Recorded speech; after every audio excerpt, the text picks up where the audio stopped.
Aloha, my name is Bryn Foster, and I am with ʻāina Pro, an agricultural record-keeping app. I'm also a value-added producer and farmer with Voyaging Foods. We manufacture native Hawaiian canoe plant flour from using ulu and kalo, which is taro and breadfruit flour. We're very excited because we're going to be collaborating on the largest commercial scale project of ulu flour in the United States in cooperation with the Ulu Cooperative on the Big Island with over 20 family farmers. And this is all great and exciting, except for there's going to be 30% of farmers going out of business because of current regulations. So this is not good for an island that imports over 90% of their food. Now, why are they going to be going out of business? Well, because regulations for FSMA, which is a Food Safety Modernization Act, is very daunting for small farmers, and that's who we are working for because our small farmers make up the majority of our food in the United States, especially in Hawaii. And for value-added producers like me with my company and some other ones that you've heard of today, like Shakati and some other ones that are trying to do good by making food grown in Hawaii, this is not good because the farmers are having to do a lot of paperwork, and even if you're exempt, like taro is exempt, if you are in Whole Foods or some larger stores like Foodland, these stores will require paperwork. So we need something to help with growing more food in Hawaii and also creating a value-added market. So what's the current solution? This is the current solution. This is the current solution. That does not work. It doesn't work because when you're in a when you're farming and you're trying to weed or fertilize, you have to stop what you're doing and get out a pen or a paper and write all this down. It's not efficient, and it's been very daunting for our farmers. So what are we going to do about that? Especially if you find bird poop in a field, you have to circle the bird poop. Every time you clean a restroom, you have to write down when you clean that restroom. So we've come up with a better solution, and that solution is a mobile app that's efficient and it helps save time. This is what it looks like. You can actually just use your finger and you can circle the field that you're working in at that time. And then you can also drop down with what you're harvesting, how much, anything to do with where it is, who's working. All of this is just on your phone, which most farmers carry at all times. And so this is more efficient, and you can work while you're in the field. It can, even if you're not near a Bluetooth, you can still work, and then when you get connected to the cloud, then it will download and fetch all the data from how many farmers are working at the same time. So it's highly efficient. And we think it will save 50% of time that you're working by switching to this mobile record keeping. There'll be a dashboard. There is a dashboard right now. This is in real time with a kalo farm that we're working with right now. And it tells how much work there's been done by who, if it's interns, volunteers, how many makua has been harvested or oha, so that we can tell our stores and also our certifiers how much we've done and what field it's come from, because transparency is a very big part of the good manufacturing and good agricultural production that we all need to have for transparency.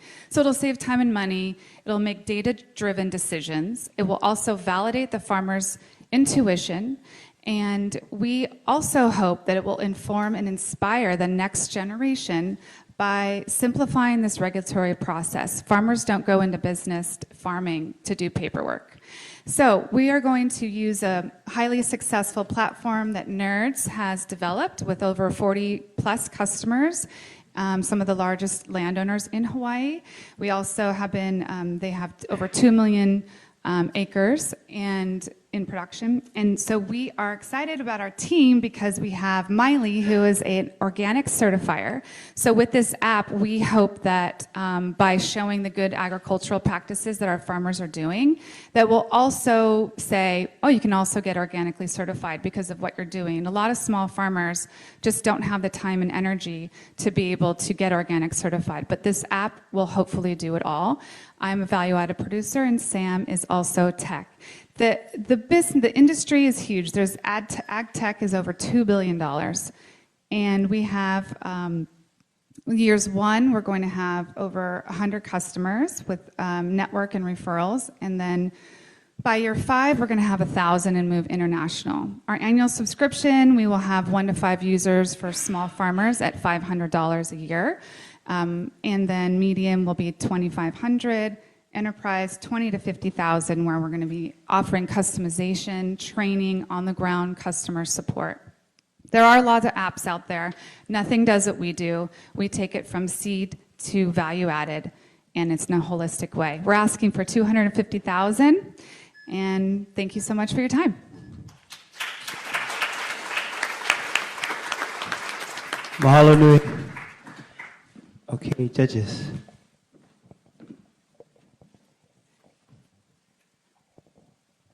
So this is an area that I know absolutely nothing about. But is there not an app that does something like this now, just to keep pace with? It's FSMA, right? Is that what you said? FSMA, yeah. Yeah. Well, and there are some apps, but it kind of just focuses on either inventory or fertilizing, but this one encompasses them all. And it also will include value added, which is what we are doing as well. So there'll be value added for, to cover HACCP, which is another certification. So nothing that's doing all of this that we're doing right now. Where are you in terms of, do you have a market-ready product ready to go? We do. We have a lot of, we have several foresters using it, as well as large land managers, and we've started getting into agriculture, so we have probably about 10 different farmers using it, yeah. And so we're working on integrating some more of these tools, so some more of the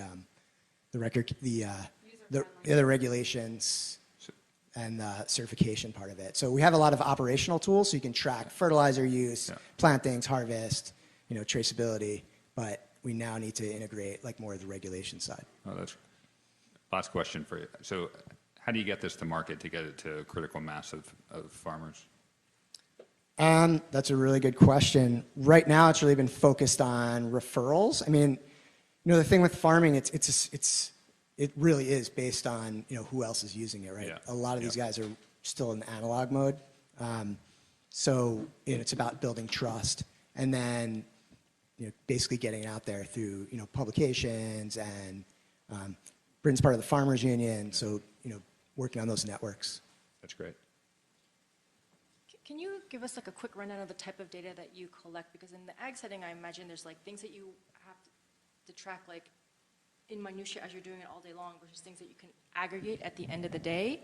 And for me, I'm just like imagining like I do a little bit of farming and I'm like a mess the whole time I'm doing it and I'm not on my phone.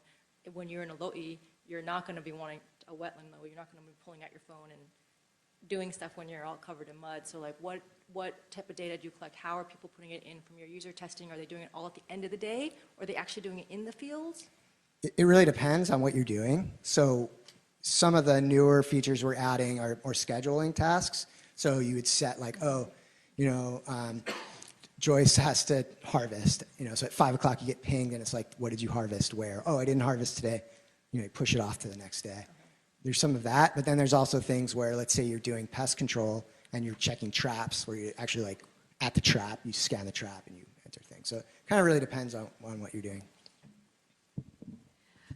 So can you tell us a little bit about your background and also how you came to that price point? Because I'm guessing for small farms, there's like probably very small margins. So wondering if you tested the price point with the folks you're targeting.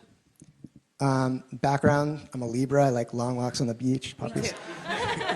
No, so in terms of, like I said, we started out kind of doing a lot of conservation, forestry, and so that price point works really well for a lot of those groups. And we've been targeting initially kind of people that can pay to help us kind of develop the features. So that pricing works for them. I think as you get into like smaller operations, people with really lower margins, we would need to drop the price significantly. But once you have that kind of base revenue, you're running it, then then it's scale, right? There's 2 million farmers in the U.S. 95% of them are family farms. So there's a pretty big market. So I really appreciate what you're presenting, because I do know a lot of farmers, and this is a real need for them. But as Ulili had mentioned with another presentation, I'd like to bring it up again. And while I see it value added for many farmers in Hawaii, what I'd like to know is where the principles of Hawaiian values in this particular pitch. I mean, from my perspective, I think the principles of Hawaiian values in this business itself is that it's been really driven from the bottom up, right? So it's really based on, people that work in the land, and it's not necessarily like been investor driven, right? Where you're like, oh, we have this great solution, give us a bunch of money and we're going to fix it. It's been driven like what people need and what they're actually asking for to Food sovereignty. Food sovereignty, saving our family farms, which are the majority of farms here, and most of them are cultural based, where we are focused on kalo farming and ulu farming as well, because they're the majority of feeding our community. So that's where we started this whole thing, was from our cultural farmers. Mahalo. Thank you guys.